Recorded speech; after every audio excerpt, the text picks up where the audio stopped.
December 1941, the Pacific exploded. Japanese aircraft swept over Pearl Harbor, turning calm blue waters into a furnace of oil and flame. In under 2 hours, the U.S. Pacific Fleet, the pride of American naval power, was crippled. Battleships burned, destroyers sank, and smoke curled into the Hawaiian sky like a funeral pyre for an empire unprepared. Yet in the chaos, one crucial detail went unnoticed by most of the world. America's aircraft carriers weren't there. The Enterprise, Lexington and Saratoga had been out at sea on maneuvers and transport missions. It was a twist of fate that would decide the shape of the Pacific War. For Japan, this was the moment of dominance it had dreamed of for decades. The Imperial Navy, forged under the doctrine of Kantai-Kessen, the decisive battle, believed its fleet could cripple America before it had a chance to fight back. In the months that followed, Japan conquered vast swaths of the Pacific, the Philippines, Malaya, the Dutch East Indies, and countless islands that formed an iron ring around its empire. The rising sun flag flew over nearly every major naval base from Burma to the Central Pacific. The world looked at Japan and saw invincibility. But hidden beneath that rapid expansion was a fatal weakness, one invisible on a map. Japan could win battles. It could not replace what it lost. The Imperial Navy entered the war with the most experienced carrier pilots in the world, the best torpedo bombers, and a fleet that seemed untouchable. Yet their shipyards were few, their industrial base limited. Most repairs were done in Japan itself, thousands of miles from the front lines. Every time a carrier was damaged, it meant months of transit, months of repair, and months of lost momentum. By contrast, America's industrial power, though still waking from peacetime slumber, was already stirring. The U.S. Navy Bureau of Ships, the civilian dockyards at Mare Island, Puget Sound, and Pearl Harbor, and the industrial web of American manufacturing were preparing for something the Japanese had underestimated: total war. While Japan trained its men for heroic sacrifice, America trained welders, riveters, engineers, and mechanics for endurance. Factories that once built cars, refrigerators, and typewriters began producing ship parts, aircraft engines, and tools of war. And when the Japanese strike on Pearl Harbor faded, those same American workers went to the docks, not to mourn, but to rebuild. Within days of the attack, the Navy began refloating ships that Japan had assumed were total losses. The USS West Virginia, California, and Nevada, battleships resting in shallow waters, were raised, repaired, and returned to service within months. It was here that Japan's misunderstanding of American power began. They had believed that destroying ships meant destroying capability. But America's strength wasn't in the ships that burned, it was in the hands that rebuilt them. By early 1942, U.S. carriers became the centerpiece of an entirely new strategy. The Enterprise and Hornet struck Tokyo in the audacious Doolittle raid, a psychological blow that shattered Japan's illusion of safety. Soon after, at the Battle of Coral Sea, American naval aviation stopped Japan's advance toward Australia. Even when the USS Lexington was lost, shipyard crews immediately began studying her damage reports to improve design and survivability. Nothing was wasted. Every failure became an instruction manual for the next victory. Japan, meanwhile, viewed loss differently. A ship destroyed was a tragedy. A crew killed was honorable. But repair, the act of rebuilding, carried no glory in their doctrine. The Imperial Navy had no concept of modular refitting or forward repair bases. Their ships were masterpieces of engineering but fragile in spirit, built for perfection, not endurance. And as 1942 unfolded, this difference between the two nations would become the hidden axis on which the Pacific War turned. The test would come soon, at Midway, where the fate of both fleets would rest not only on skill or strategy, but on the speed at which a crippled ship could be brought back to fight again. Midway Atoll, June 1942. The sun hung low over the Pacific as 4 Japanese carriers, Akagi, Kaga, Soryu, and Hiryu, advanced toward what they believed would be the final blow to the U.S. Pacific Fleet. Behind them stood months of unbroken victory. For Japan, this was meant to be the decisive clash, the culmination of their naval philosophy: destroy the remaining American carriers, and the Pacific would belong to the Empire. But on June 4th, American dive bombers from the Enterprise and Yorktown struck in rapid succession. In a matter of minutes, 3 Japanese carriers were engulfed in fire, their decks exploding with aviation fuel and bombs. By nightfall, Hiryu, the last Japanese carrier still fighting, was also sinking beneath the waves. Japan had lost 4 frontline carriers, a blow from which it would never fully recover. What most people forget, however, is that the Americans nearly lost one of their own that same day. The USS Yorktown CV-5 had already been heavily damaged a month earlier at the Battle of Coral Sea. Under normal naval standards, she should have been out of action for months, but Admiral Chester W. Nimitz, the commander-in-chief of the Pacific Fleet, made a desperate decision. Yorktown would not go to the mainland. She would be repaired right there, at Pearl Harbor. When the battered carrier limped into dry dock on May 27, 1942, her flight deck was torn, electrical systems fried, boilers offline, and structural beams warped from previous bomb hits. Engineers estimated 3 months for full repair. Nimitz gave them 3 days, and in one of the most remarkable engineering efforts in wartime history, thousands of shipyard workers labored day and night under floodlights. They worked without pause, welders shoulder to shoulder, cranes moving even in rain, oxygen tanks hissing through the night, cables, catapults, boilers, hull plating, all replaced or patched in record time. Yorktown sailed out of Pearl Harbor on May 30th, ready for battle. 3 days later, she was fighting at Midway. Japanese reconnaissance pilots spotted her and were shocked. They had reported her sunk weeks earlier. Their own intelligence couldn't reconcile the sight. The same ship, same identification markings already back in combat. For Japanese officers, trained to view carrier construction as an art form requiring years of perfection, the idea of such rapid resurrection was incomprehensible. A ship that should have been in dry dock for months was launching aircraft again. And even when Yorktown finally fell, struck repeatedly at Midway, her role in the battle had already been decisive. Her aircraft helped destroy Hiryu, sealing Japan's defeat. The effort to save Yorktown was not in vain. It was proof that America's real weapon was speed. Behind that speed stood an industrial and logistical structure unlike anything the world had ever seen. American shipyards had begun applying modular repair philosophy, fixing damaged sections by replacing them with prefabricated components rather than crafting each repair individually. At Mare Island, Bremerton, and Puget Sound, engineers developed techniques to weld steel plates faster, standardize cable systems, and transport spare parts across thousands of miles.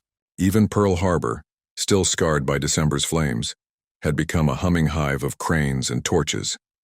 It was a new kind of warfare, fought not only with guns and planes, but with tools and discipline. Meanwhile, in Japan, things were different. The empire's shipyards were concentrated in a few major cities, Kure, Yokosuka, Nagasaki, all vulnerable to eventual bombing. Their workforce, though skilled, was limited in number.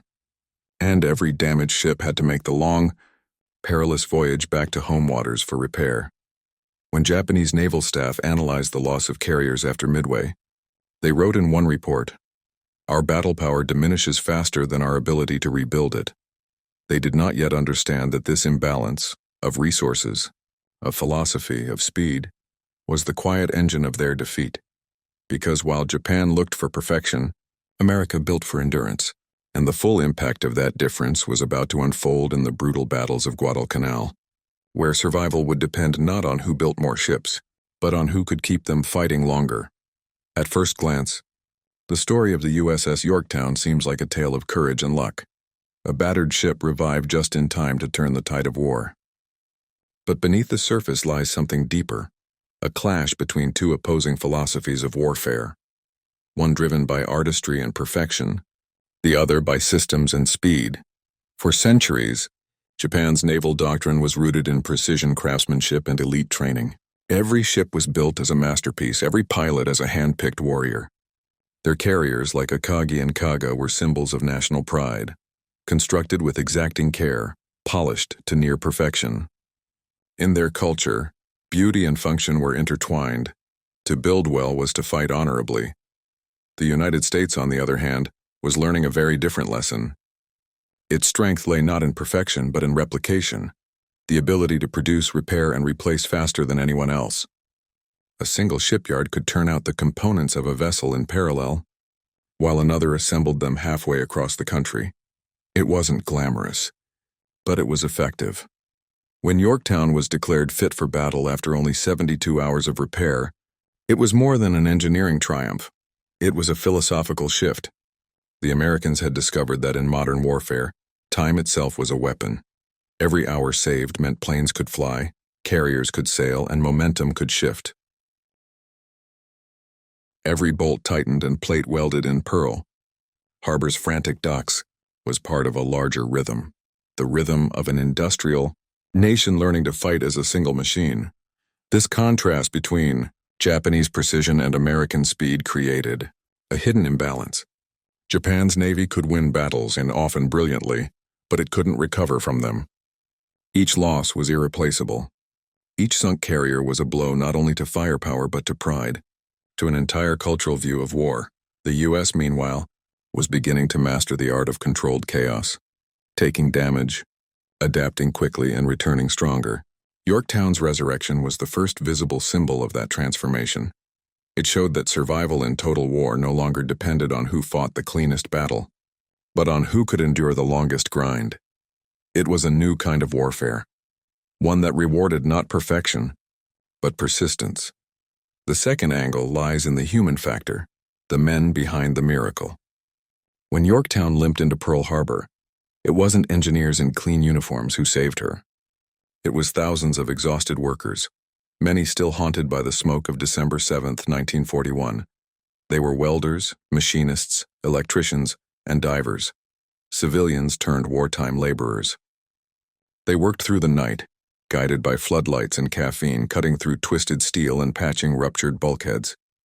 They didn't have time for perfection. They only had urgency. There are reports of workers falling asleep beside the hull, their faces streaked with oil and sweat.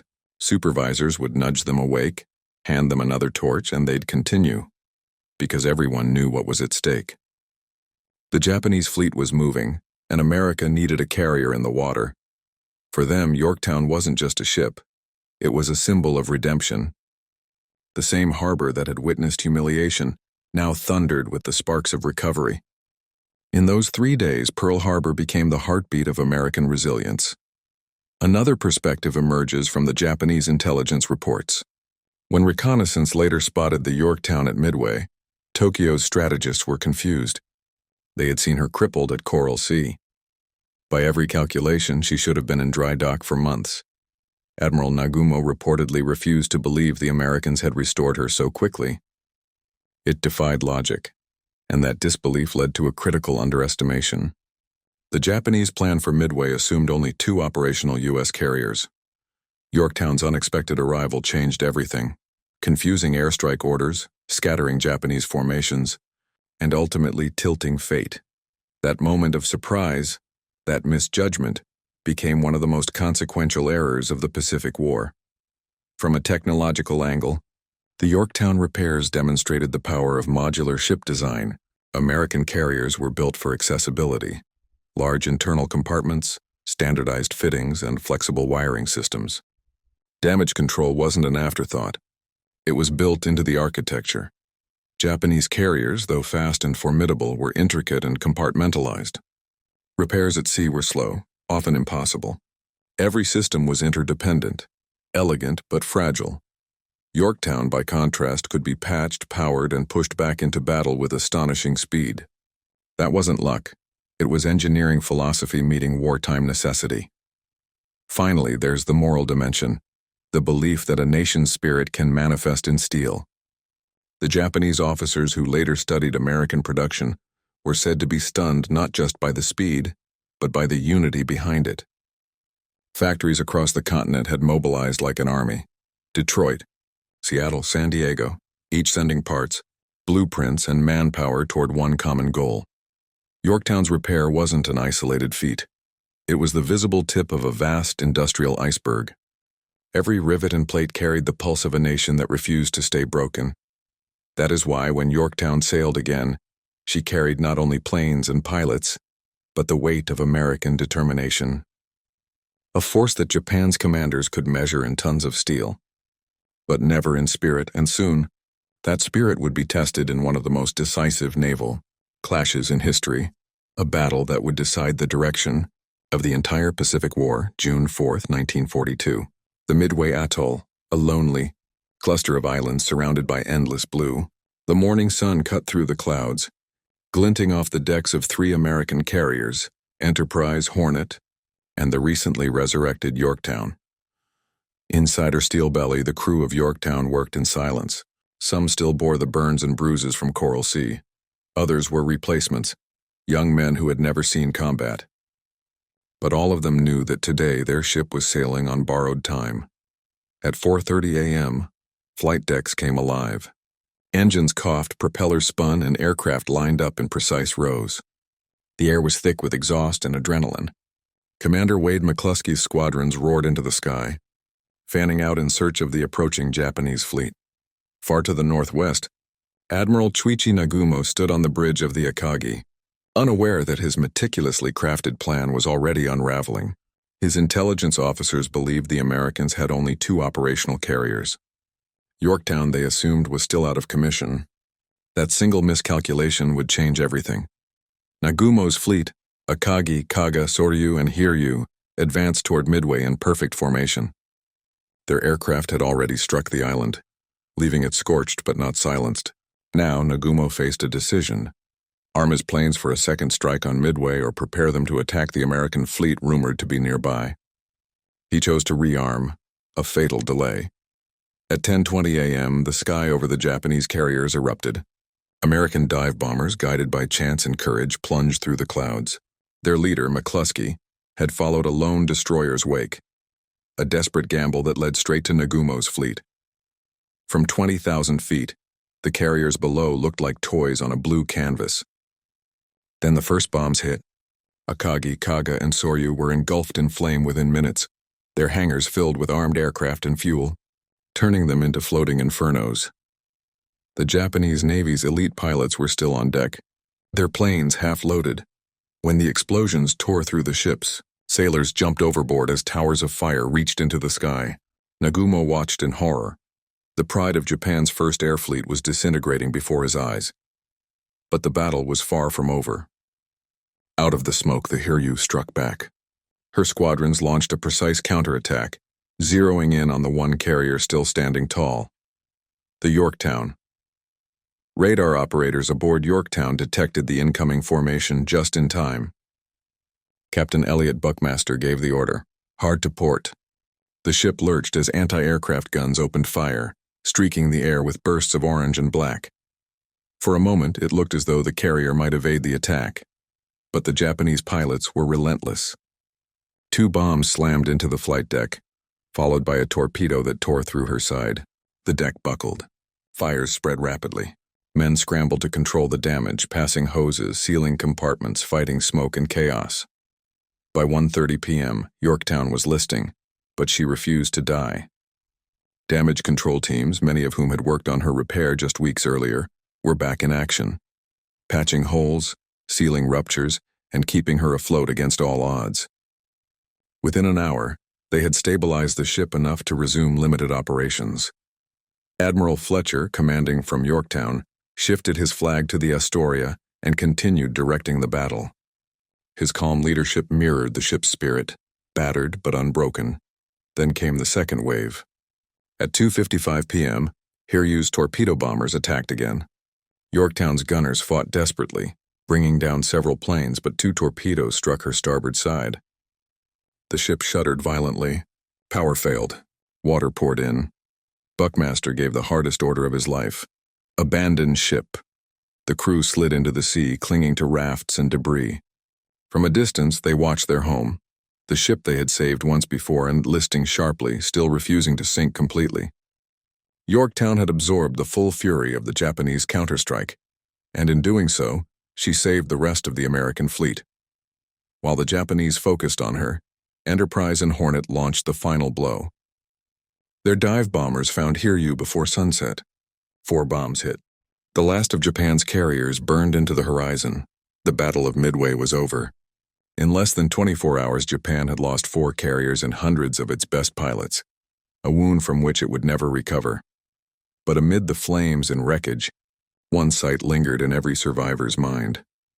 The battered Yorktown, still afloat at dawn the next day, her flag visible through the smoke. Her survival defied every prediction. Even in defeat, she stood as a monument to the resilience that had stunned Japan just weeks earlier. And yet, the sea had one more chapter to write. The next morning, June 5, 1942, the waters north of Midway were calm again. The explosions had faded into echoes across the Pacific, but beneath that deceptive peace, the ocean still held the wounded Yorktown. She drifted slowly, smoke still curling from her decks, her great hull leaning to starboard. Salvage ships approached cautiously, Hammond among them, a destroyer tasked with keeping the carrier alive long enough to tow her home. The Americans had done the impossible once. They had resurrected Yorktown before. Now they were determined to do it again. For 2 days, sailors worked under a burning sun, pumping water from flooded compartments and patching gashes in the hull. Divers sealed breaches deep below the surface. Lines were secured, pumps roared, and for a brief moment, it looked as though Yorktown might once again survive the impossible. Then on June 6th, Japanese submarine I-168 found her. The submarine's commander, Lieutenant Commander Yahachi Tanabe, had spent hours stalking the area, moving silently through the dark waters. When his periscope broke the surface, he saw 2 American ships, the crippled Yorktown and her protector Hammond. At 1:35 p.m., Tanabe gave the order to fire. 4 torpedoes sped through the water, 2 missed. One struck Hammond midship, splitting her in half. The explosion was catastrophic. The destroyer sank in minutes, taking many of her crew with her. Another torpedo slammed into Yorktown, hitting just beneath the waterline. The blast tore open compartments already weakened by battle damage. The pumps stopped. The ship began to list again, slowly but fatally. As night fell, Yorktown's surviving crew gathered in the water, floating, silent, watching their ship's final struggle. Some whispered prayers, others simply stared. At 7:01 a.m. on June 7th, the once mighty carrier rolled onto her side. Her bow rose briefly as if in salute before the Pacific swallowed her whole. The sea closed over the wreck, leaving nothing but oil slicks and drifting debris. The U.S. Navy lost 141 men with Yorktown and 80 more aboard Hammond. But their sacrifice had not been in vain. The ship that had been rebuilt in 72 hours had, in her last act, absorbed enough of Japan's strength to ensure the rest of the American fleet survived Midway. When Japanese intelligence later confirmed Yorktown's presence at Midway, disbelief rippled through Tokyo's naval general staff.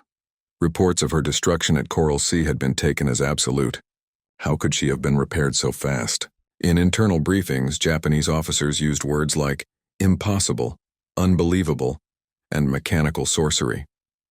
Admiral Yamamoto himself reportedly studied the timelines and repair reports, stunned by the sheer pace of American recovery.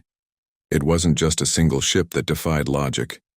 It was an entire system of repair and mobilization that Japan could not match. For the Imperial Navy, this revelation was chilling. They realized they were not fighting an enemy of equal strength, but an enemy capable of growing stronger even through loss. The Battle of Midway became a mirror reflecting 2 national identities.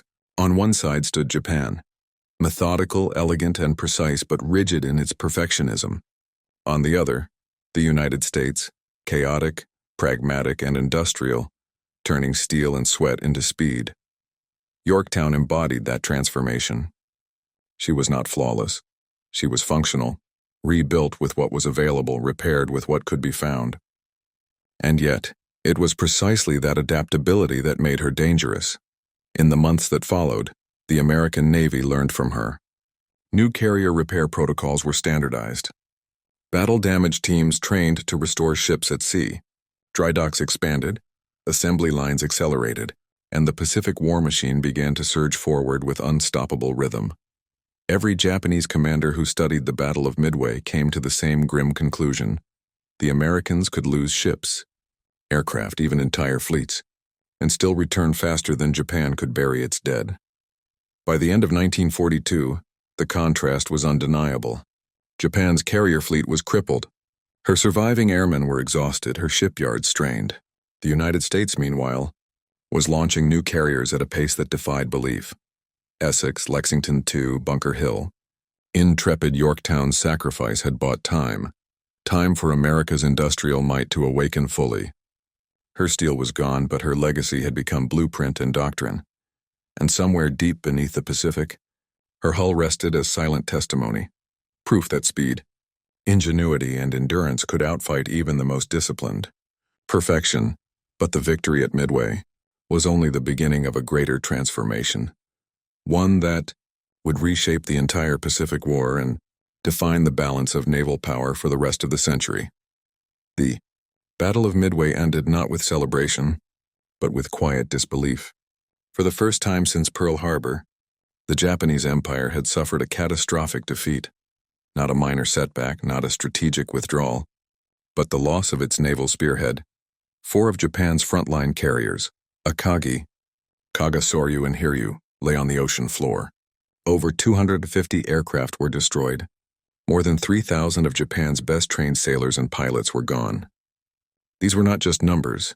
They were the core of a fleet that had once ruled the Pacific. On the American side, the losses were sharp but recoverable. Yorktown was gone, but the Enterprise and Hornet survived. The island of Midway itself was battered but intact. The United States had traded 1 carrier for 4, a ratio that changed the entire geometry of the Pacific War.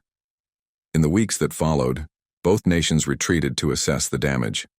For Japan, the mood inside the Naval General Staff in Tokyo was somber.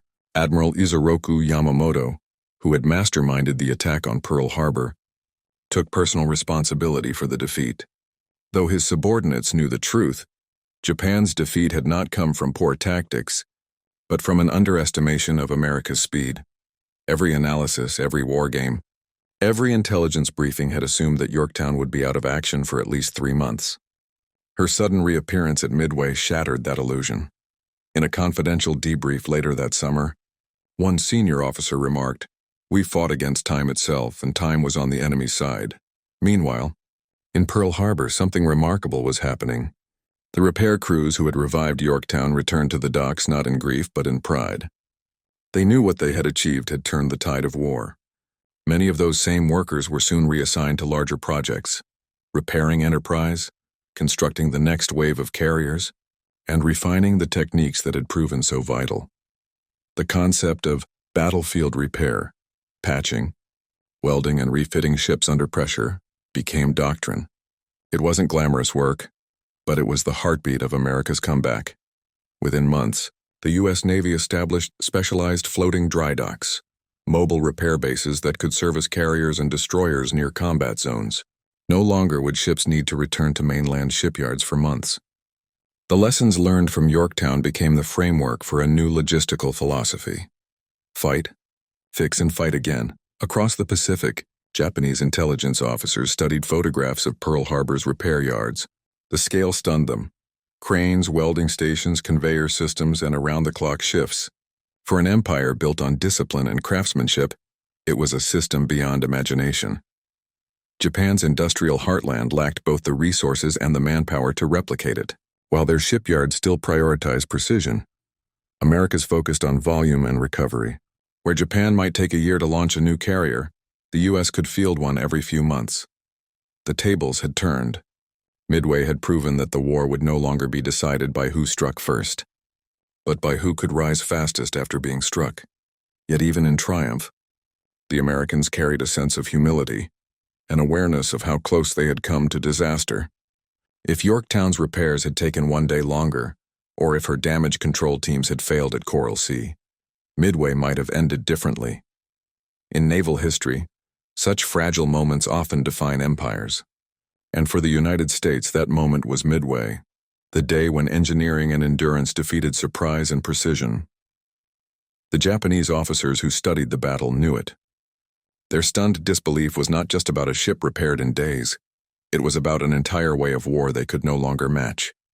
And from that realization, a new kind of conflict began. One not fought in the skies or seas, but in shipyards, factories, and assembly lines stretching across an industrial nation preparing for total war. In the months that followed Midway, the ripple effects reached far beyond the waters of the Pacific. Across Japan's empire, from Rabaul to Truk, from the Philippines to the Solomons, officers began to feel the tightening grip of a new reality. America could recover faster than they could react. Ship losses that once would have crippled another navy were now becoming temporary inconveniences for the U.S. By late 1942, American carriers were reappearing at a pace that defied belief. New ships, Essex, Bunker Hill, Lexington II, and Intrepid, rolled out of dry docks like clockwork. Each was larger, faster, and deadlier than the last.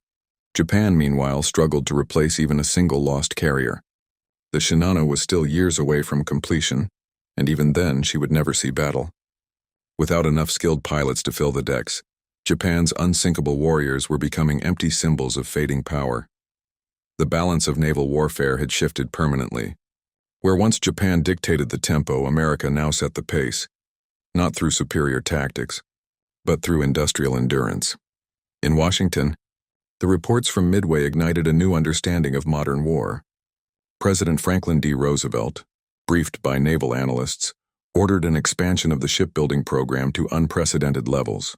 Factories in California, New York, and Virginia operated around the clock. Women welders, known as Rosie the Riveters, became icons of the home front, symbols of a nation forging weapons faster than the enemy could destroy. Them. Repair crews, who had once been overlooked, now earned the same respect as combat veterans. Their speed, discipline, and improvisation were credited as the hidden victory of Midway. A new phrase began circulating in naval circles. The welders won as much as the warriors. But perhaps the greatest transformation was psychological. Before Midway, the Pacific was a theater of fear. Every American ship felt the shadow of Japanese supremacy. After Midway, that shadow began to fade. American sailors no longer saw the Japanese Navy as invincible. They had watched 4 enemy carriers burn. They had seen their own ship, Yorktown, rise from destruction, fight again, and defy the odds. The effect on morale was electric. Letters home spoke of pride, of purpose, of vengeance tempered by resolve.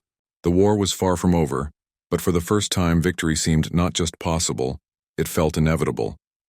Meanwhile, Japanese officers faced a mirror of despair. The post-battle analysis conducted by Yamamoto's staff painted a bleak picture. Each lost carrier meant more than a physical blow. It was a wound to Japan's very identity. Their ships had been symbols of divine precision, of unbreakable order. Now they lay broken beneath the waves. Even the cultural fabric of the Imperial Navy began to fray. Pilots who had once believed in invincibility now spoke in whispers of American magic, a mix of disbelief and respect for an enemy that refused to stay broken. Rear Admiral Ugaki, one of Yamamoto's closest aides, wrote in his diary, "Their strength lies not only in steel but in how quickly they bend it back into shape." It was a poetic recognition of what the Japanese had underestimated, not just American industry, but American adaptability. By early 1943, the U.S. Navy had evolved from a wounded force into a relentless machine. Logistics became strategy, shipyards became battlefields. Repair and replacement became weapons as decisive as bombs and torpedoes. In that transformation lay the true legacy of Yorktown.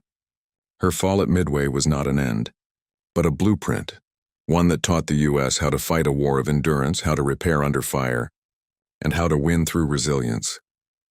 By the time Japan realized the scale of what it was facing, it was already too late.